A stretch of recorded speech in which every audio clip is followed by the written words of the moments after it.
तो आज की बड़ी खबर यही है कि क्रिप्टो ट्रांजैक्शंस 2024-2025 के अंदर सोली इंडिया के अंदर 51,000 करोड़ के लेवल को क्रॉस कर चुकी है। देन चाइना ने क्यों ये चीज बोली है कि हम अपनी सॉवरेनिटी ओवर ताइवान को एक्सरसाइज करेंगे और डिफेंड भी करेंगे। टैक्स डेवल्यूशंस क्या होते हैं, पार्लियामेंट में मुद्दा इसका क्यों उठा, उसको भी डिस्कस करेंगे। देन बाकी की जो न्यूज कहती है कि यही कि यूक्रेन की E3 लीडर्स के साथ मीटिंग कैसी रही, European union and even European Nations का इसमें इंटरफेरेंस जो कि अब यूएसए के द्वारा ब्रोकर डील है उसके ऊपर डिस्कस करेंगे कि कहां तक पहुंचा है, क्या क्या स्टांस है E3 लीडर्स का। देन रियल पिक्चर क्या है स्टबल बर्निंग की। एक स्टडी ने ये चीज बताई कि गवर्नमेंट बोल रही है कि 92% स्टबल बर्निंग के अंदर कमी हुई है, बट एक्चुअली में is it the 92% which is true और नॉट, है ना। 92% की जो फिगर है ये सही है कि नहीं है। देन यूजीसी की अपॉइंटमेंट में एक्चुअली में इशू क्या चल रहा है विद रिस्पेक्ट टू ओबीसीज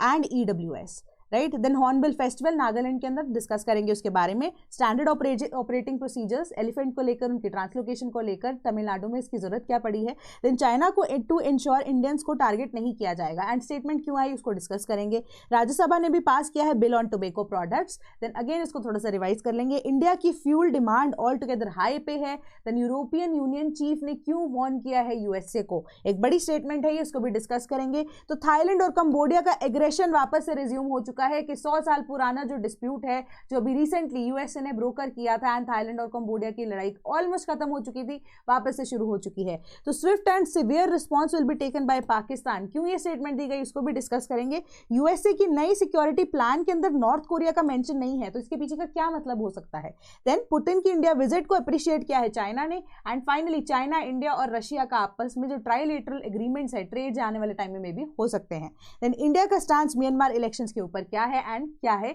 पूरा सिनेरियो। तो welcome to sleepy classes and 9 दिसंबर 2025 के करंट अफेयर्स को डिस्कस करेंगे from the Hindu and the multiple choice questions. Regarding the relevant questions जो भी होंगे वो आपके साथ हम डिस्कस करेंगे। तो पहली आपकी न्यूज क्या कह रही है, क्रिप्टो ट्रांजैक्शन ने क्रॉस किया 51,000 करोड़ को 2024-2025 के अंदर सोली इंडिया के अंदर। तो अब इसका मतलब क्या होता है कि क्रिप्टो ट्रांजैक्शंस है, ब्लॉकचेन टेक्नोलॉजी को वो यूज कर रहा है। अब क्रिप्टो करेंसी जैसे कि हमारा बिटकॉइन हो गया, ठीक है, देन हमारे पास एरिथ्रियम हो गया, ये मल्टीपल चीजें जो हैं ये शेयर मार्केटिंग में आप इंटरनेशनल लेवल पे भी जो ट्रेडर्स जो ट्रेड करते हैं उसके ऊपर भी सरकार अब क्या करती है, टैक्स लगा चुकी है। पहले ये चीजें इतनी ज्यादा नहीं पूछी जाती थी, बट अब टैक्सेस जो है वो लगाए जा चुके हैं। एंड एज पर टैक्सेस यही चीज बोली गई कि सरकार TDS को डिडक्ट करती है किसी भी तरह की क्रिप्टो करेंसी के ऊपर, ठीक है, और 1% उसके ऊपर TCS भी देना पड़ता है। तो इसके अकॉर्डिंगली अगर 51,000 करोड़ रुपीस की ट्रांजैक्शन ही सिर्फ हुई हैं क्रिप्टो करेंसी को लेकर, तो उसमें से TDS के थ्रू ही सरकार ने कितना अप्रोक्सीमेटली 511.8 करोड़ रुपीस को कमाया है। और 1% के हिसाब से, TCS के हिसाब से भी जो अमाउंट है उसका टोटल अगर आप देखो तो सरकार ने बहुत ज्यादा पैसा कमा लिया है यहाँ पर कि अराउंड 600-700 करोड़ रुपए तो आपके इसी सिर्फ और सिर्फ क्रिप्टो ट्रांजैक्शंस के बेसिस पे ही आ गए हैं। तो इसी के अकॉर्डिंग ये चीज आपको बताई गई है कि इनकम टैक्स एक्ट 1961 में एक ओरिजिनल क्लॉज दी गई थी जिसको रिटेन भी किया गया था in the amendment act of 2025, जिसके अकॉर्डिंगली जो अब TCS है और TDS इसको कट करना कंपलसरी रखा गया है अभी भी, बट उसको डिजिटल एंड ऑनलाइन आप कह सकते हो ट्रांजैक्शन में स्पेसिफिकली फॉर क्रिप्टो इंक्लूड किया गया था, ठीक है। तो TCS जो है 221 करोड़ रुपए 2022-23 में और 362.72 करोड़ इन 23-24 इंप्लाई करता है कि जो ट्रांजैक्शंस हैं 22,130 करोड़ की और 36,270 करोड़ की हैं, जो कि 2 साल के अंदर TCS से ही अब आप कह सकते हो कि सोनली सरकार का पैसा आया है, TDS से अलग पैसा आया है, क्रिप्टो करेंसीज का पैसा इसी में इंक्लूडेड है, बट वो एग्जैक्ट अमाउंट आपको यहाँ पर नहीं बताई गई है when it come to TCS। तो कहने का मतलब यही है कि आपका इनकम टैक्स एक्ट ने अब क्या चीजें जो नई पहली ओरिजिनल जो क्लॉज थी वो यही बोलती थी कि आपकी जो डिजिटल ट्रांजैक्शन है, पहले डिजिटल ट्रांजैक्शन नहीं हुआ करती थी बट उसको एक्सटेंड किया गया अमेंडमेंट के थ्रू कि डिजिटल ट्रांजैक्शन में कंपल्सरी कर दिया गया है कि TCS और TDS काटना। 61 का एक्ट हमें क्या कहता था, TCS और TDS कंपल्सरी है ना, बट अब उसी को ही एक्सटेंड करते हुए डिजिटल मोड्स में स्पेसिफिकली क्रिप्टो करेंसीज पे सरकार ने ये चीज को अप्लाई किया था इन द ईयर ऑफ 2025 एंड उसके बेसिस पे अब आप देख लो कि सरकार का जो कितना ज्यादा इनकम इसी से ही हो चुका है, ठीक है, कि 51,000 करोड़ रुपीस 2024-2025 के अंदर 41% लेवल जो है प्रीवियस ईयर को ब्रीच करता है। मतलब पिछली बार जो है 41% लेस क्रिप्टो करेंसीज के अंदर ट्रेडिंग या ट्रांजैक्शन हुई थी, बट इस बार ये जो डेटा है उसके अकॉर्डिंगली 41% इंक्रीज देखने को मिला है। क्वेश्चन को डिस्कस करते हैं ब्लॉकचेन टेक्नोलॉजी से ही कि ब्लॉकचेन टेक्नोलॉजी जो है is issued in decentralized finance applications and non-fungible tokens. Second, blockchain was first proposed in 1991. Which of the statements above is or are correct?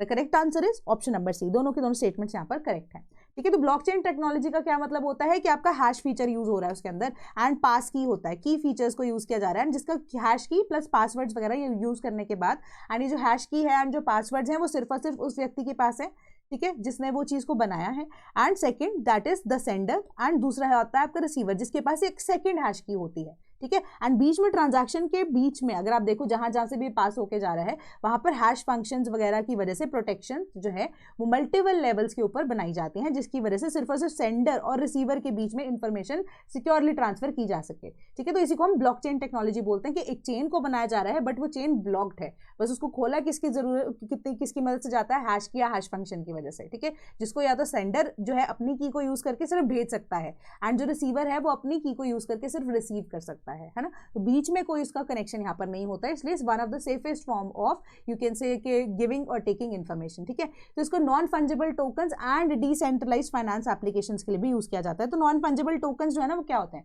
Generally अगर आप crypto currency की बात करो तो वो मनी का या पैसे का लेन देन होता है, वो ट्रांजैक्शन तो है ही है, बट हम इसको यूज भी कर सकते हैं नॉन फंजिबल टोकन्स। तो जो हमारी ब्लॉकचेन टेक्नोलॉजी है उसके अंदर जब हम बात करते हैं क्रिप्टो करेंसी की या पैसे के लेन देन की, वो फंजिबल टोकन्स का पार्ट हो जाता है, मतलब कि उसकी जो अमाउंट है या उसके अंदर जो इंफॉर्मेशन है वो चेंज की जा सकती है, चेंज की जा सकती है एज इन कि उसके अंदर जो चेंजेस है वो बनाए जा सकते हैं। कैसे, अब जो सेंडर है सपोज उसने कोई चीज यहाँ पर बोली है ना, भेजी है रिसीवर को कोई चीज अगर पसंद नहीं आती है उसके अंदर, ठीक है, या कुछ भी ऐसी इंफॉर्मेशन होती है उसके अंदर, वो चेंजेस या अमाउंट के अंदर चेंजेस प्रपोज यहाँ पर कर सकता है, ठीक है। Where is non fungible tokens की जब हम बात कर रहे हैं तो इन दैट सिचुएशन अगर आप देखो कि किसी को आईटीआर देना है, जो इंटेलेक्चुअल प्रॉपर्टी का जो हम बात करें, IPR, sorry not ITR, IPR किसी को अगर देना है, ठीक है, या इवन कल्चरल हेरिटेज के लिए अगर आपको कोई प्रॉपर यहाँ पर देना है आइडिया, ठीक है, तो उस चीज़ को अगर आप प्रोटेक्टेड टेक्नोलॉजी के थ्रू भी भेजना चाहते हो, या कोई भी गाना ऑडियो विजुअल जो है अगर आप किसी को भेजना चाहते हो स्पेसिफिकली, है ना, और एक सिक्योर चैनल से भेजना चाहते हो ताकि कोई उसका मिस यूज ना कर ले, तो इसलिए उसको हम नॉन फंजिबल टोकन्स बोलते हैं। मतलब उसके अंदर पैसा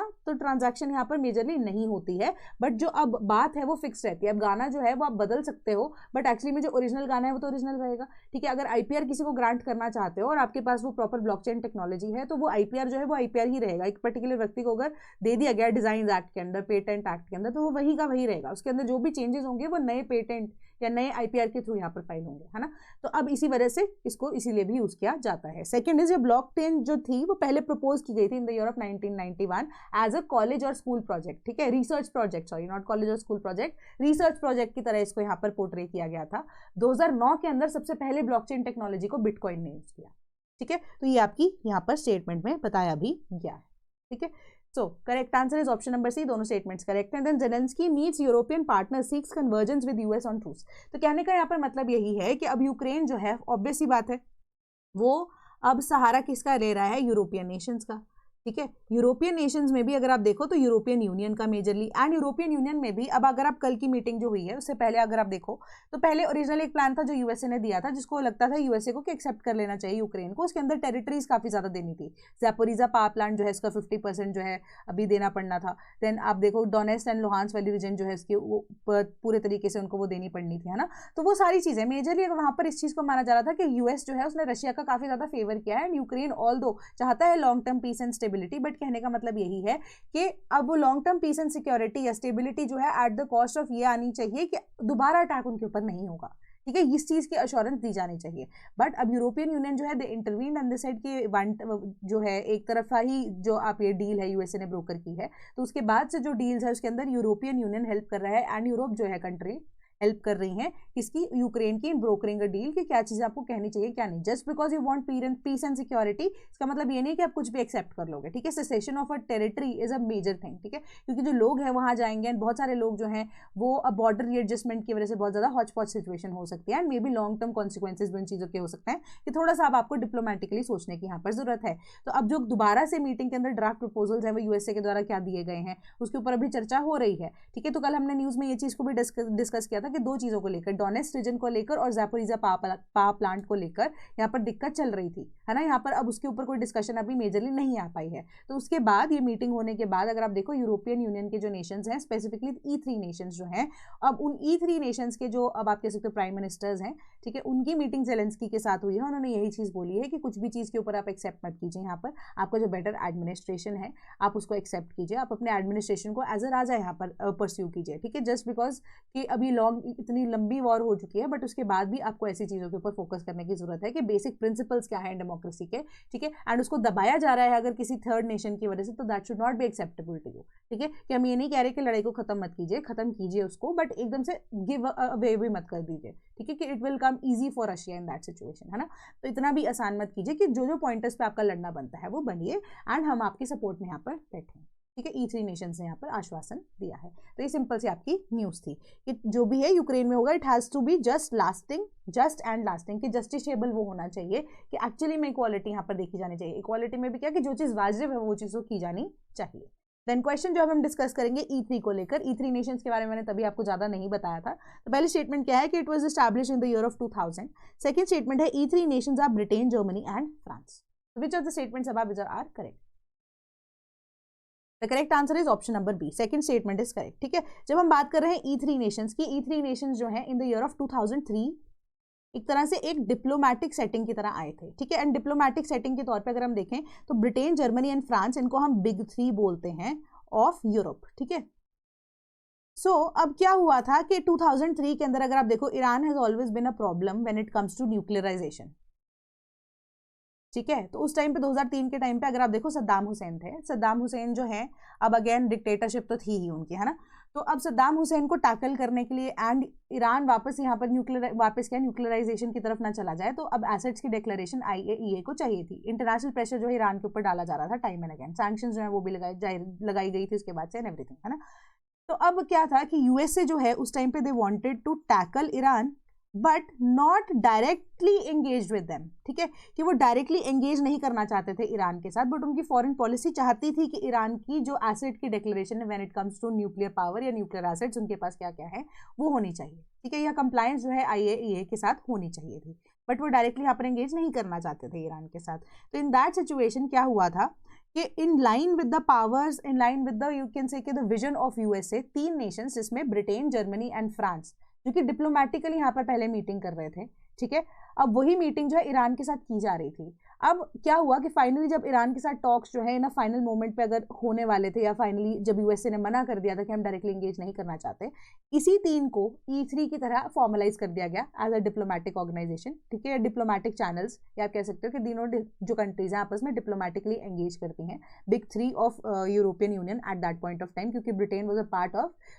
द यूरोपियन यूनियन। ब्रेक्जिट अभी हुआ नहीं था, वो 2016 में हुआ, ठीक है। तो 2003 के अंदर अगर आप देखो तो ये तीनों Nations they came together and directly जाकर वहां पर ईरान से नेगोशिएट करते हैं, एंड फाइनली ईरान जो है मान भी जाता है अपने एसेट्स को यहाँ पर डिक्लेयर करने के लिए एंड कंप्लाई करने के लिए the policies and the requirements of IAEA, ठीक है। तो उसके बाद से जो E3 है उनका नाम बहुत ज्यादा बन गया, ठीक है। तो E3 की जो इंपॉर्टेंस है डिप्लोमेटिक चैनल्स के थ्रू, या इवन की relevance when it comes to the economies, most powerful economies, top 3 economies of, you can say one of the क्या टॉप 3 वैसे ही हैं इकोनॉमीज ऑफ यूरोप। तो उसी वजह से अब क्या है कि इनकी इंपॉर्टेंस बहुत ज़्यादा है E3 की। तो अब इसी वजह से अगर आप देखो यूरोपियन यूनियन की तरफ से भी ये 3 नेशन जो है रिप्रेजेंटेटिव बनकर यूक्रेन से बात कर रहे हैं, डील को अब ब्रोकर भी क्या हो कि समझाने के लिए यूक्रेन को क्या किया जाना चाहिए क्या नहीं, है ना। तो इसी वजह से अब आने वाले टाइम में क्या हो सकता है क्या नहीं वो हम देखेंगे, डिस्कस करेंगे। तो फिलहाल के लिए E3 में 3 नेशन कौन से हैं, Britain, Germany and France. Then 2003 के अंदर इसको फॉर्मलाइज किया गया था, ठीक है। Then fire count gives us cute picture of stubble burning. तो आई फॉरेस्ट करके ना एक स्टडी ग्रुप है, रिसर्च ग्रुप है,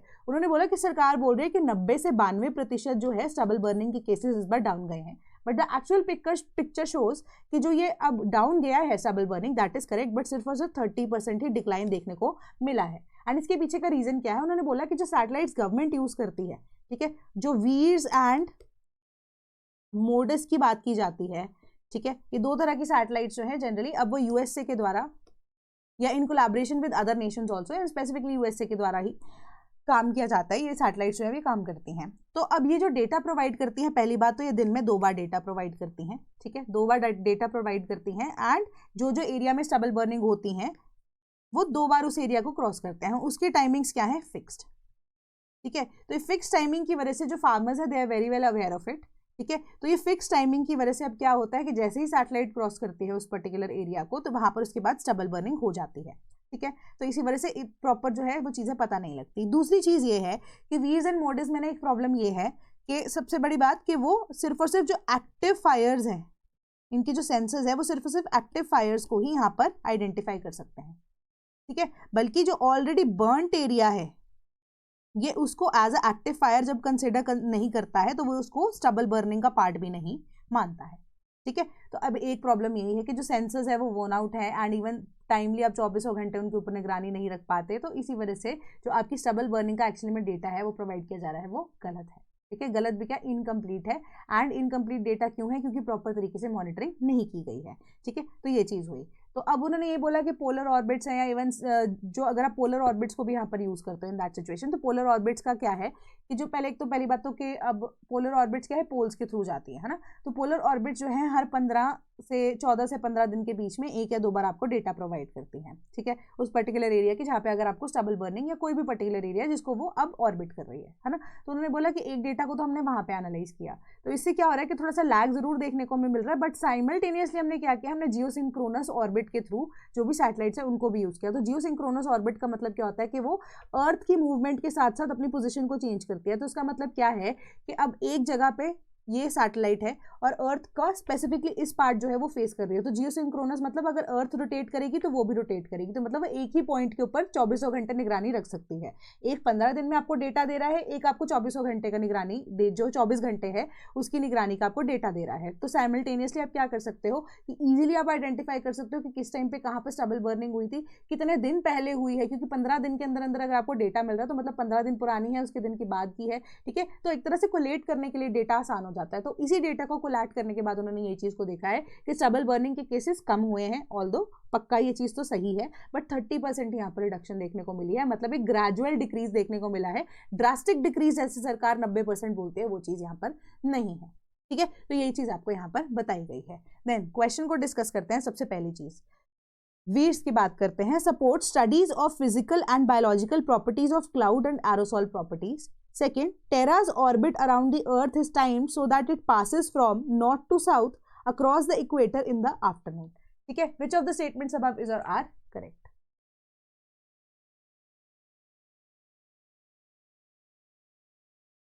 The correct answer is option number A, statement number 1. ठीक है, तो अब मैं आपको पूरी चीज डिटेल में समझाती हूँ। VIRS जो है वो एक तरह का ऐसा इंस्ट्रूमेंट है या एक तरह का सेंसर है जो कि सैटेलाइट के ऊपर लगाया जाता है। ठीक है, अब इसकी यहाँ पर प्रॉपर्टी क्या है, सिंपल शब्दों में आपको बता रही हूँ कि वो फिजिकल एंड बायोलॉजिकल प्रॉपर्टीज को आइडेंटिफाई कर सकता है based on the several patterns या जो रेज जो ये इंफ्रारेड रेज जो है जनरली यूज करता है। ठीक है, properties of land and ocean surfaces, land के अंदर ओशन सर्फेसेस के अंदर रेडिएशन के थ्रू या इमेजिंग के थ्रू ये आइडेंटिफाई कर सकता है चेंजेस को। End of cloud and aerosol properties also, aerosols में लैंड में क्या क्या चेंजेस आए उसको भी आइडेंटिफाई कर सकता है। दूसरी चीज जो VIRS है जो प्रोवाइड करता है डेटा ऑफ इन्वायरमेंटल रिकॉर्ड, जिसके अंदर एरोसॉल्स कितने अब हमारी जो देख सकते हो आप एयर के अंदर एक्सीड कर रहे हैं या कितने एग्जिस्ट कर रहे हैं। इमेजरी एंड क्लाउडिंग क्या है, लैंड के ऊपर एंड ओशन के अंदर क्या क्या चेंजेस आए हैं। दूसरा है आपका MODIS, moderate resolution imaging spectroradiometer. ठीक है, तो एक ये ऐसा इंस्ट्रूमेंट है जो कि अभी कहाँ पे 2 तरह की हमारी जो आप कह सकते हो सैटेलाइट्स हैं उसके ऊपर यहाँ पर लगाया गया है। दैट इज टेरा, ठीक है, जिसको हम EOS-MAMA बोलते हैं। दूसरी है एक्वा, ओरिजिनली जिसको हम EOS-PM1 सैटेलाइट्स बोलते हैं। ठीक है, ये मोडिस जो है वो भी एक तरह का सेंसर या इंस्ट्रूमेंट ही है। तो अब टेरा जो है वो अर्थ को ऑर्बिट करता है, पोलर ऑर्बिट को ये फॉलो करता है। ठीक है, तो जो टेरा की ऑर्बिट है वो अर्थ में किस हिसाब से है पोजिशन है कि नॉर्थ से साउथ वो ट्रैवल करती है across the equator in the morning. जो एक्वा है वो पास करती है south to north over the equator in the afternoon. तो जो टेरा मोडिस एंड एक्वा मोडिस है वो देखती हैं एंटायर अर्थ के सर्वे को, करती हैं entire earth of the survey of the earth 1 से 2 दिन के अंदर 36 स्पेक्ट्रल बैंड्स के थ्रू या ग्रुप्स के थ्रू ये डेटा को यहाँ पर आइडेंटिफाई करते हैं और डिफरेंट वेवलेंथ एंड मोडिस और टेक्निकल जो स्पेसिफिकेशंस हैं अब VIRS के और मोडिस की जो है उसको ये आइडेंटिफाई करती है। ठीक है, तो ये सिंपल सी बात आपको यहाँ पर बताई जा रही है किस तरीके से जो टेक्निकली अब ये जो की जाती है imaging when it comes to different areas कि कौन सा हादसा डिजास्टर के लिए भी या इवन की कोई अगर स्ट्राइक्स होती हैं या किसी भी तरीके का जो सिचुएशन चल रही होती है तो उसी के या ओशंस के पैटर्न के अंदर क्या क्या चेंजेस आ रहे हैं उसको ये इसी तरीके से आइडेंटिफाई कर सकती है। Then bias against OBCs must be counted as caste discrimination panel urges UGC। तो अब UGC के रिगार्डिंग ना आप कह सकते हो कि एक चेंजेस लेके आए गए थे in the You can say draft UGC minimum qualification, appointment and promotion of teachers and academic staffs in universities and colleges and measures for the maintenance of standards of higher education regulations 2025. ठीक है, तो अब इसके accordingly क्या हो रहा था कि अब पहली चीज तो ओबीसीज की बात की थी कि ओबीसीज की यहाँ पर अगर आप बात कर रहे हो कि अदर बैकवर्ड क्लासेस है, ठीक है, उनकी रिगार्डिंग ऐसी जो क्लासेस की डेफिनेशन दी गई थी, तो ये किसी तरीके के वो आप कह सकते हो, एक तो क्रीमी लेयर आ जाती है उसके अंदर, ठीक है, एक नॉन क्रीमी लेयर आ जाती है। तो अब यहाँ पर प्रॉब्लम जो है वो नॉन क्रीमी लेयर को लेकर स्पेसिफिकली आई है, and non creamy layer OBC plus आपका जो सेकंड है ईडब्ल्यूएस, क्योंकि अपॉइंटमेंट की बात करता है of assistant professors and even की जो प्रोफेसर्स हैं। अब इसके अकॉर्डिंगली ना चीजें यही हैं कि नॉन क्रीमी लेयर और ईडब्ल्यूएस के अंदर एक चीज कॉमन यही है कि उनका इकोनॉमिक स्टेटस जो है उसको देखा जाता है, ठीक है। अकॉर्डिंग टू दिस अब यहाँ पर प्रॉब्लम क्या आ रही है कि जब अगर आपको प्रोफेसर बनना है ना, अगर आप प्रोफेसर की पोस्ट के लिए चाह रहे हो अप्लाई करना है, तो इन दैट सिचुएशन आपको एसोसिएट प्रोफेसर की तरह सर्व करना जरूरी है। एंड अगर आप एसोसिएट प्रोफेसर के कैंडिडेट की तरह बनना चाहते हो तो आपको असिस्टेंट प्रोफेसर का के लिए होना बहुत जरूरी है, ठीक है। असिस्टेंट प्रोफेसर की तरह आपका मतलब एक्सपीरियंस जरूरी है। तो अब प्रॉब्लम पता है क्या आती है कि अब कोई भी व्यक्ति जो है उस पर यूजीसी गाइडलाइंस अगर असिस्टेंट प्रोफेसर या अगर आप देखो कि जो है प्रोफेसर, असिस्टेंट प्रोफेसर एंड दूसरी बात एसोसिएट प्रोफेसर की तरह अगर सर्व कर चुका है, तो उनकी मिनिमम सैलरी जो है ना वो 8 लाख रुपए पर साल, मिनिमम क्या मतलब इनका जो सैलरी स्लैब है यूजीसी के अकॉर्डिंगली वो 8 लाख रुपए बनता ही बनता है। एंड अगर 8 लाख रुपए एक व्यक्ति की income assistant professor and associate professor बनने के बाद है ही है, तो ना वो ईडब्ल्यूएस का यहाँ पर पार्ट बन सकता है, ना वो ओबीसी नॉन क्रीमी लेयर का पार्ट बन सकता है। तो उन्होंने बोला कि ये चीज जो है इसको तो थोड़ा सा एटलीस्ट देखना चाहिए था ना आपको कि कंप्लीट करने से पहले कि क्या आप ये चीजें बोल रहे हो, कोई ईडब्ल्यूएस का पार्ट कैसे रहेगा अगर उसकी 8 लाख की इनकम है पूरे साल की, है ना। तो इट मीन्स कि ऊपर से ये चीज है, एक तो इनकम वाला फैक्टर आ गया, दूसरी चीज उन्होंने ये बोली कि कोई भी व्यक्ति असिस्टेंट प्रोफेसर है या एसोसिएट प्रोफेसर है, वो भी ग्रेजुएशन या इवन की जो ग्रेजुएशन भी क्या अगर आप अपना प्रॉपर जो प्रोसेस है इसको फुलफिल करने के बाद अगर एडमिशन लेते हो तो वो कैसे एक्सपीरियंस लेगा, ठीक है। तो एक्सपीरियंस का प्रोसेस जो है या इवन के एडमिशन का या अपॉइंटमेंट का process at the basic level अगर आप बात कर रहे हो वो बहुत ज़्यादा हाई चीज़ें डिमांड कर रहा है, जो कि एक्चुअली में on the picture is not possible. इतना एक्सपीरियंस लेकर कोई व्यक्ति थोड़ा ना डायरेक्टली अब यूजीसी के लिए अप्लाई कर सकता है, उसको धीरे धीरे एक्सपीरियंस कहीं और से लेना पड़ेगा, है ना। तो ये चीज़ उन्होंने यहाँ पर आपको बोली कि पैनल को ये सजेस्ट करना चाहिए यूजीसी को कि आपको क्या करना है कि आपको ये चेंजेस जो है बताने हैं कि ये चीज़ें के अंदर ये प्रॉब्लम आ रही है कि एक तरह से डिस्क्रिमिनेशन या कास्ट डिस्क्रिमिनेशन की तरह when it comes to OBC non creamy layer वो माना जा सकता है। एंड क्वेश्चन जो है यूजीसी के लिए ही देखेंगे। पहली स्टेटमेंट है यूजीसी जो है it is a statutory organisation. Second, it was established by an act of parliament in 1970, ठीक है। तो आपकी फर्स्ट स्टेटमेंट ऑटोमेटिकली आपके यहाँ पे ना कॉमन सेंस के को अप्लाई करने के बाद पता लग जाता है आपको कि फर्स्ट स्टेटमेंट तो करेक्ट है। क्यों? क्योंकि पहली स्टेटमेंट आपको बोला जा रहा है स्टैट्यूटरी ऑर्गेनाइजेशन। स्टैट्यूटरी ऑर्गेनाइजेशन मतलब जहाँ पर बिल ऑलरेडी पास हुआ हो या स्टैट्यूट के थ्रू ये इस्टेब्लिश हुआ। सेकंड आपकी स्टेटमेंट कह रही है it was established by an act of parliament in 1970, ठीक है। तो एक्ट ऑफ पार्लियामेंट ऑब्वियसली बात है, यूजीसी अगर हमारे पास सेंट्रल लेवल पे काम कर रही है तो एक स्टैट्यूटरी तो ऑर्गेनाइजेशन होगी ही। पहली स्टेटमेंट आपकी करेक्ट है। सेकंड स्टेटमेंट आपकी ये कह रही है कि establish bye an act of parliament in 1970। 1970 से बहुत पहले ही यूजीसी बनाई जा चुकी थी, तो पहली स्टेटमेंट जो है वो करेक्ट है। क्योंकि अब आपको देखो 1970s में कोई अगर ऐसे रैशनलाइजेशन ना होती तो आपकी यूनिवर्सिटीज जो है वो कैसे इस्टेब्लिश होती है ना। तो अब इसको बहुत पहले ही in the year of 1956 for the promotion and coordination of university education establish कर दिया गया था by the act of parliament, ठीक है। तो 1956 is the correct year. Then Shekhawat inaugurates 3-day Hornbill fest in Nagaland. सबसे पहली बात कि हॉर्नबिल का नागालैंड से कनेक्शन क्या है। अगर मैं आपको सबसे पहले ये चीज़ बोल दूँ कि नागालैंड में ही क्यों हॉर्नबिल फेस्टिवल जो है इसको सेलिब्रेट किया जा रहा है, तो सबसे पहली बात कि उनकी स्टेट बर्ड है ये, ठीक है, कि जो ग्रेट इंडियन हॉर्नबिल है वो पाई जाती है नागालैंड के अंदर ही, ठीक है। एंडेमिक स्पीशीज है वो नागालैंड की, और एक तरह से अगर आप कह सकते हो कि इनके कल्चरल टाइज जो हैं, उनके कल्चरल टाइज के बेसिस पे उनकी जो लाइफस्टाइल है उनका ये पार्ट ही है हॉर्नबिल, है ना। तो एक तरह से a very important part of their culture and उनको उसी के अकॉर्डिंगली इसको एसोसिएट किया जाता है। तो इस बार अगर आप देखोगे तो 26th edition of the Hornbill festival है। कल्चरल कनेक्ट के नाम पे अगर आप कह सकते हो कि जो नागालैंड है उनके 21 से 24 ट्राइब्स जो हैं they come together to showcase their culture, and वहाँ पे डांस होता है, फेस्टिविटीज़ जो है उसके अकॉर्डिंगली अगर आप देखो इसको त्यौहार की तरह ही सेलिब्रेट किया जाता है। तो नागालैंड का culture all together with all the different kind of tribes coming together and अपने एक्सप्रेशंस को, अपने कल्चर को, सभी चीज़ों को यहाँ पर अगर आप दिखा रहे हो, बता रहे हो, इवन कि आपकी आर्ट क्या है, आपका क्राफ्ट क्या है, डांस है, म्यूजिक है, ठीक है, इन सभी चीज़ों को रिप्रेजेंट करने के लिए जो हॉर्नबिल फेस्टिवल है उसको साल में एक बार ऑर्गेनाइज जरूर किया जाता है। एंड नाम इसका हॉर्नबिल इसी वजह से पड़ा क्योंकि स्टेट जो बर्ड है हॉर्नबिल ही है, ग्रेट इंडियन हॉर्नबिल है ऑफ नागालैंड। नागालैंड की कैपिटल कोहिमा, ठीक है। सो अब उसकी इनॉग्रेशन हो चुकी है, सिंपल सी बात। क्वेश्चन क्या है, consider the following sites appendix two IUCN red list endangered wild life protection act schedule 1, which of the statements above is correct about great Indian hornbill? 1 and 2 only, 1 only, 2 and 3 only, 3 only.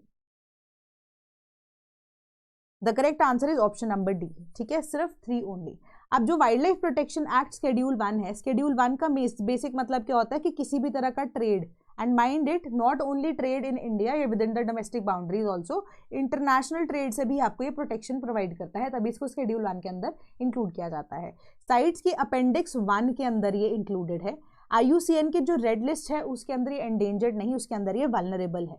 ठीक है, कि अब इसका जो IUCN status है that is vulnerable. Threats, deforestation, habitat fragmentation, illegal hunting, legal protection India के लिए schedule 1 of the wildlife protection act 1972, international protection में appendix 1 of CITES, and cultural significance sacred in many tribal cultures, जिसमें Nagaland hornbill festival, इस वजह से कि मैंने बोला ना कल्चरल टाइज जरूर है इस बर्ड के साथ, तो सेक्रेड बर्ड माना जाता है इसे, but this also makes it a target for traditional use, ठीक है, कि जस्ट बिकॉज कि वो एक सेक्रेड बर्ड है तो कई बार अब फेस्टिवल्स ऑर्गेनाइज होते हैं तो उसको एक तरह से पोचिंग के लिए भी या ट्रेडिशनल यूज के लिए भी कई बार इसको एज अ टारगेट यूज किया जा सकता है ना, कि मल्टीपल चीज़ें जो है कल्चर का पार्ट होती हैं, बट कहने का मतलब ये है कि सेक्रेड बर्ड है for the Naga tribes and उनकी स्टेट बर्ड है hornbill, that is a great Indian hornbill. तो correct answer is option number D. Then will defend sovereignty over Taiwan China. तो अब क्या हुआ है कि हमने देखा ना कि यहाँ पर अलाइज क्या क्या बन रहा है, जैसे ताइवान हो गया, ताइवान की हेल्प में जापान खड़ा है, ठीक है, जापान की हेल्प के लिए यहाँ पर USA खड़ा है, एंड USA जो है वैसे जापान एंड ताइवान दोनों की हेल्प के लिए यहाँ पर दे आर देयर। तो अब हमने कल ये चीज़ को डिस्कस किया था कि साउथ चाइना सी के अंदर जो चाइना है ना, उनका बहुत ज़्यादा दबदबा है, एंड इवन कि जो सेनकाकू आइलैंड्स को लेकर जापान के साथ उनका मुद्दा चल रहा है, and Japan time and again ये स्टेटमेंट्स देता जा रहा है कि ताइवान जो है it is a free nation, ठीक है, सेनकाकू आइलैंड्स प्लस ताइवान वाला रीजन प्लस साउथ चाइना सी में जो चाइना की एक्सपेंशनिस्ट पॉलिसी है, डोमिनेटिंग नेचर है, ये डोमिनेटिंग स्ट्रैटेजी है, वो काफ़ी ज़्यादा विजिबल यहाँ पर है। तो अब उसके बाद क्या होता है कि USA enters into picture. USA जो है उन्होंने क्या किया है कि अब अनवील की है एक न्यू सिक्योरिटी स्ट्रैटेजी कल के दिन में ही, जो कि अब क्या करना चाहती है, military power to deter the conflict with Beijing over Taiwan. एक तो उन्होंने लैटिन अमेरिका को लेकर स्ट्रैटेजी दी थी, that was their foreign policy, ठीक है। एक नई स्ट्रैटेजी कल के दिन यहाँ पर USA के द्वारा रिलीज की गई है, that is new security strategy by USA। उसके अंदर अब यहाँ पर चाइना का मुद्दा भी है। पहले तो लैटिन अमेरिका करके उन्होंने बोला कि ये तो हमारे इकोनॉमिक कॉम्पिटिटर्स हैं, बट अब जो ये स्ट्रैटेजी है इसके अकॉर्डिंगली चाइना को यहाँ पर दबाने के लिए, ताइवान को सपोर्ट करने के लिए मिलिट्री डिप्लॉयमेंट एंड इवन की जो रिक्वायर्ड चीज़ें हैं उसको भेजने के लिए USA ने प्लान किया है, उनकी पॉलिसी ये कहती है, ठीक है। तो अभी जो है ये एक इसका ये भी चीज़ है, और दूसरा चीज़ है कि ये रिस्पॉन्स माना जा रहा है USA के द्वारा टू चाइना, क्योंकि लास्ट वीक अगर आप देखोगे तो हमने देखा कि 2 बार लॉक किए गए द जेट्स ऑफ जापान, है ना, चाइना के द्वारा। एंड इवन कि अगर आप देखोगे कि जो साउथ चाइना सी है उसके अंदर उन्होंने रिगरसली चाइना ने क्या किया है कि अपनी जो पेट्रोलिंग है उसको बढ़ा दी है, इवन डिप्लॉयमेंट भी है उसको बढ़ा दिया है। तो उसी के रिस्पॉन्स में USA ने यहाँ पर क्या किया है, लार्ज नंबर ऑफ नेवल जो forces and coast guard vessel जो है cross East Asian waters in the largest show of maritime force to date, जो चाइना ने किया था उसी के काउंटर में चीज़ की गई है, ठीक है। तो अब जो चाइना है उन्होंने ये चीज़ बोली है कि United states must be aware कि हमारा जो हाईएस्ट प्रायोरिटी के ऊपर है यहाँ पर क्या, ताइवान, कि ताइवान हमारा था पहले से ही, हमारी टेरिटरी का पार्ट है, वो तो हमारी जो लड़ाई हुई थी उसकी वजह से सारा इशू हुआ, बट उसके बाद भी अगर आप देखो Taiwan it is historically a part of China only, and इसके लिए अगर कोई भी मुद्दा अगर आता है तो this is a line that USA should think about before crossing, कि ये रेड लाइन है, इसके बाद अगर USA क्रॉस करता है तो चाइना जो है अनडिफीटेडली यहाँ पर अपनी जो सॉवरेनिटी है ओवर ताइवान उसको एक्सरसाइज करेगा, ठीक है। तो ये सिंपल सी न्यूज़ थी। Then Tamil Nadu government forms expert committee to draft standard operation procedures for elephant translocation. तो अब एलिफेंट ट्रांसलोकेशन का क्या रीज़न है यहाँ पर कि एलिफेंट्स जो है अब again human wild life conflict,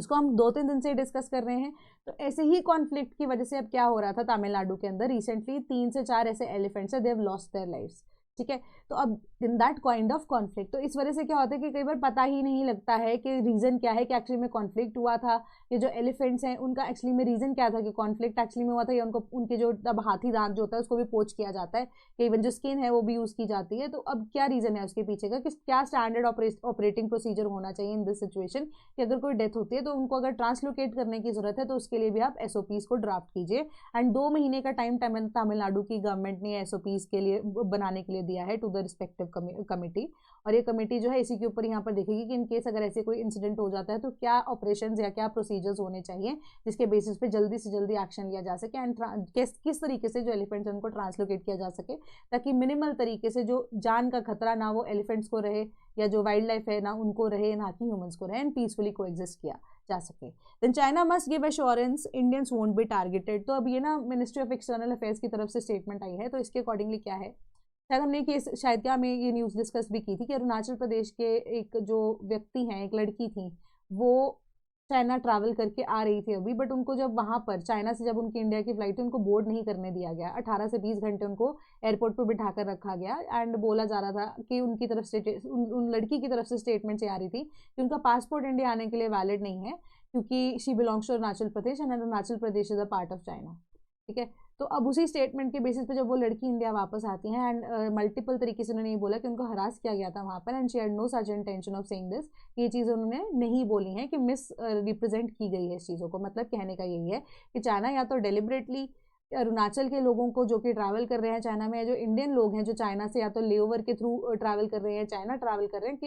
external affairs ministry ने बोला कि चाइना को हमें ये इन रिटर्न या इवन कि ये अश्योरेंस देनी पड़ेगी कि हमारे जो लोग हैं उनकी ट्रैवलिंग के टाइम पे उनको किसी भी तरीके से हरास नहीं किया जाएगा बिना किसी रीज़न के। पहली चीज़ ये। दूसरी चीज़ ये कि अगर आप बात करें अरुणाचल प्रदेश की, तो इंडिया जो है वो इंडिया की बाउंड्री में ही अरुणाचल हमेशा से ही रहा था, and it is a well known and important part of India as a whole, कि अगर बार बार अरुणाचल का मुद्दा उठाकर चाइना जो है वो अपनी यहाँ पर डिप्लोमेसी या अपनी जो भी अपनी धौंस जमाने की कोशिश करे, they should not do this, ठीक है। कि हमारे जो अब ये चीज़ भी तीसरी बोली गई है कि जो लोग अब ट्रैवल कर रहे हैं वो डिस्क्रिशन के थ्रू ट्रैवल करें यहाँ पर, कि अगर वो चाइना जा रहे हैं या चाइना के थ्रू होकर उनकी फ्लाइट जा रही है तो उनको थोड़ा सा ध्यान में चीज़ों को रखकर चलना पड़ेगा, कि थोड़ा सा आप कॉशियस रहिए, ठीक है, क्योंकि अभी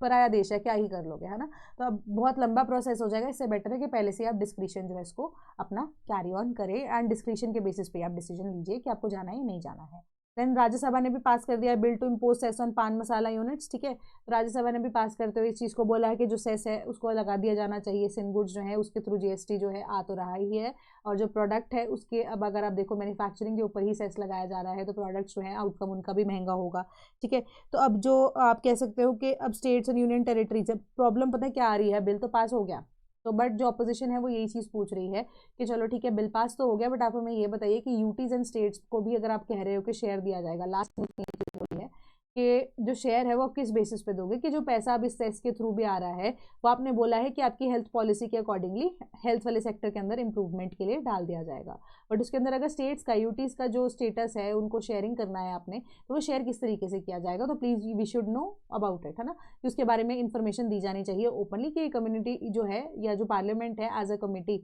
ऑल टुगेदर ये डिस्कस कर सकता है इस पॉइंट पे कि किस तरीके से वो शेयरिंग की जानी है, ठीक है। तो उसके अकॉर्डिंगली उन्होंने ये बोला कि जो कंट्रोलर एंड ऑडिटर जनरल है उन्होंने ये बोला कि सेंट्रल गवर्नमेंट ने अभी तक पुराना पैसा ही सेस का जो कलेक्ट किया है वो स्टेट गवर्नमेंट्स को नहीं दिया है, ठीक है। और उसके बाद से जो ये सेक्शन 21 है इसी एक्ट का, ठीक है, हेल्थ वाले एक्ट का भी, यानी इवन के टोबैको वाले रिलेटेड प्रोडक्ट्स का भी, उसके स्पेसिफिकली अगर आप बात करो सेक्शन 21 के, उस एक्ट के अकॉर्डिंगली कोई भी अगर इंक्वायरी करनी होती है या ऑडिट के अगेंस्ट कोई भी इंक्वायरी होती है या इवन कि कोई भी अगर क्राइम कमिट होता है, ठीक है, तो उसके अंडर जब तक आपको जो कमिश्नर हैं डिपार्टमेंट तक के, जो डिपार्टमेंट के कमिश्नर हैं उनकी परमिशन जब तक नहीं ले लेते तो कोई किसी भी तरह का जो कॉग्निसेंस है वो किसी क्राइम के लिए नहीं लिया जाएगा अंडर दिस एक्ट। तो उन्होंने बोला कि ये चीज़ तो बहुत ज़्यादा गलत है, ठीक है, कि ये चीज़ को अभी आपको हटाना चाहिए, इस चीज़ को लेकर कि ये चीज़ तो बहुत गलत हो जाएगी इन दैट सिचुएशन, कि किसी भी तरह का जो मेजर कांड है अगर आप कमिश्नर लेवल तक पे जाओगे इतने में तो बहुत सारी चीज़ें जो है वो हाथ से निकल जाएंगी, ठीक है। तो इस चीज़ को हटाया जाना चाहिए। Then India's fuel demand hit 6 month peak in November, की कितनी डिमांड है 21.27 मिलियन मीट्रिक टन, ठीक है। अब हाई इन नवंबर बाय 5.5%। ठीक है, third largest consumer and importer of oil and largest buyer of Russian seaborne crude, क्योंकि discount rate पे अगर रशिया की तरफ से अब मिल रहा है। अब ऑल्दो हम रशिया की तरफ से जो ऑयल परचेज कर रहे हैं, क्रूड ऑयल, वो कम होता जा रहा है। यूएस की मार्केट से भी हमने जो अपना ट्रेड है वो क्रूड ऑयल को लेकर बढ़ा दिया है। तो ये सारी चीज़ें जो है अब बता रही है कि इंडिया की फ्यूल डिमांड जो है हाईएस्ट लेवल पे मई के बाद से नवंबर के अंदर देखी गई, climbing 3% from a year earlier petroleum planning and analysis cell show. ठीक है, then European Union chief warns against attempt by US to interfere in European affairs. तो अब यूरोपियन काउंसिल के जो प्रेसिडेंट हैं एंटोनियो कोस्टा, उन्होंने बोला कि यूनाइटेड स्टेट्स जो है वो यूरोपियन यूनियन की पॉलिसीज को यहाँ पर बार बार ना वो बोल रहा है कि गलत है। ठीक है, तो इस तरीके की अगर इंटरफेरेंस यूएस की तरफ से होगी तो उसका अंजाम अच्छा नहीं होगा। तो कहने का मतलब यही है कि जो सिक्योरिटी स्ट्रैटेजी है अब यूरोपियन यूनियन की, उसको क्रिटिसाइज करते हुए एक आर्टिकल को पब्लिश किया गया था, कॉन्टिनेंट की पॉलिसीज को। वॉशिंगटन ने पब्लिश किया एक आर्टिकल, तो उसके अकॉर्डिंगली यहाँ पर उन्होंने यही बोला कि अब जो यूएस है it will likely pursue objectives in Europe aligned with the agendas for far right policies. ठीक है, कहने का मतलब अगेन यही है कि यूएस से जो है वो अब ऑब्जेक्टिव्स को परस्यू करना चाहता है, मतलब अपना इंटरेस्ट दिखा रहा है इन यूरोप, जो कि अलाइन करता है with the agendas of far right parties, यानी कि रशिया। एक्यूजेशन ही है एक तरह से। ठीक है, कि आप जो है वो अब इस वॉर के अंदर इनडायरेक्टली घुस चुके हो, है ना। तो वो सारी चीज़ें कि आपकी पॉलिसीज जो है, पहले भी उन्होंने बोला कि आपकी सिविलाइजेशन जो है वो डिक्लाइन पे, यूएसए की तरफ से स्टेटमेंट आई थी, है ना। ये मल्टीपल टाइम्स अगर ऐसी स्टेटमेंट्स आती रही हैं तो यूरोपियन यूनियन जो है, अब आप पब्लिक लेवल पे ये चीज़ें करोगे तो we are not ready, we are ready for it, but we'll give an answer to you, जिसपे यूएसए को फिर भुगतना पड़ेगा। तो मतलब काइंड ऑफ थ्रेट ही है, दी गई है जो। तो several flee after Thailand launches air strikes along Cambodia border, 5 killed. तब थाईलैंड और कंबोडिया का जो अभी वॉर है वो 1,000 कह रही 100 साल पुराना है। ठीक है, 100 साल से भी ज़्यादा पुराना है। जब आप देखो कि कंबोडिया जो है एक फ्रेंच कॉलोनी हुआ करती थी। ठीक है,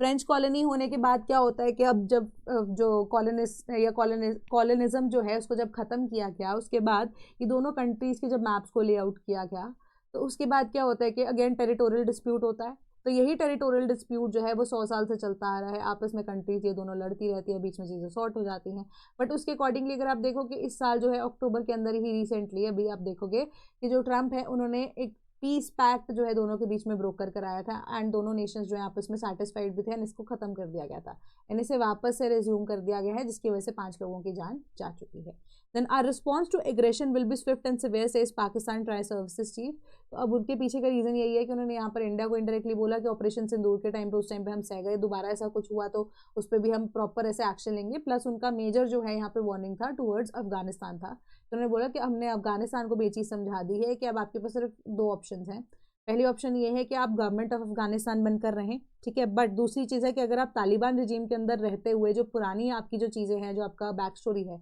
उसको कंटिन्यू करेंगे तो अंजाम उसका अच्छा नहीं होगा। तो उनका यही कहने का मतलब है कि जो तालिबान है उसको एज अ बैन या ट्रीटी की तरह, बैन जो है ऑर्गेनाइजेशन की तरह पाकिस्तान के अंदर डिक्लेयर किया गया है। तो अगर वो ये चीज़ करती है तो वी विल ऑल्सो बी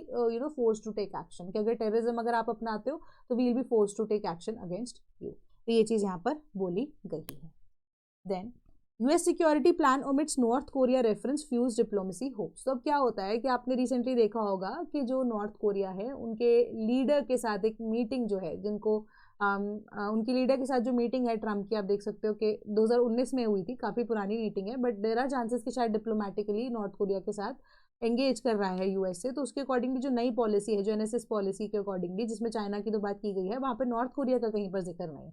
है ना। तो सबसे बड़ी बात यही है कि इसके पीछे का रीजन क्या है। तो साउथ कोरिया जो कि इन अलायंस विद यूएसए काम करता है to tackle North Korea, and सबसे बड़ी बात कि जो न्यूक्लियराइजेशन नॉर्थ कोरिया ने की है, तो उसके लिए यहाँ पर यूएसए का स्टांस जो है कहीं पर भी दिखाई नहीं दे रहा है इस किताब के अंदर या जो पॉलिसी है उसके अंदर। तो क्वेश्चन किया जा रहा था यूएसए को एंड इवन साउथ कोरिया, तो दोनों ने ही डिनाई किया है इस चीज़ को कि किसी भी तरीके से नॉर्थ कोरिया को ढील नहीं दी जाएगी, एंड उन्हीं की पॉलिसीज़ को लेकर किसी भी तरीके से नॉर्थ कोरिया को अगर टैकल करने की जरूरत पड़ती है तो वो की जाएगी। बट यहाँ पर जो 2019 के अंदर लास्ट मीटिंग हुई है उसके अंदर यही चीज़ बोली गई थी कि किंग जोंग उन जो है उन्होंने यही चीज़ बोली है कि आप हमारे डी न्यूक्लियराइजेशन की बात करते हो, बट नॉर्थ कोरिया तो उससे बहुत आगे निकल चुका कि हम ऑलरेडी एक न्यूक्लियर स्टेट हैं, ठीक है, अभी भी हैं, पहले भी थे और आगे भी रहेंगे कि तो डीन्यूक्लियराइज करना हमें तो बहुत बड़ी आपकी बेवकूफ़ी होगी कि ऑलरेडी हम न्यूक्लियर स्टेट हैं, कि अगर हमें कुछ करना होगा तो हम वैसे ही कर देते, बट हमारा ऐसा एज फिलहाल कोई प्लान नहीं है। बट यूएसए की तरफ से भी यही स्टेटमेंट आई है कि डीन्यूक्लियराइजेशन करना ज़रूरी तो है, बट किस तरीके से किया जाएगा, it will be a long process. तो अब जो है प्रॉब्लम अराइजेस कि अब जो डिप्लोमेटिक चैनल्स हैं, इवन की जो इंटरेस्ट हैं, इकोनॉमिक इंटरेस्ट हैं, वो कहीं ना कहीं चीज़ों को लेकर इंटरफेयर कर देते हैं। Then India ramps up humanitarian aid for cyclone hit Sri Lanka, cyclone दिता।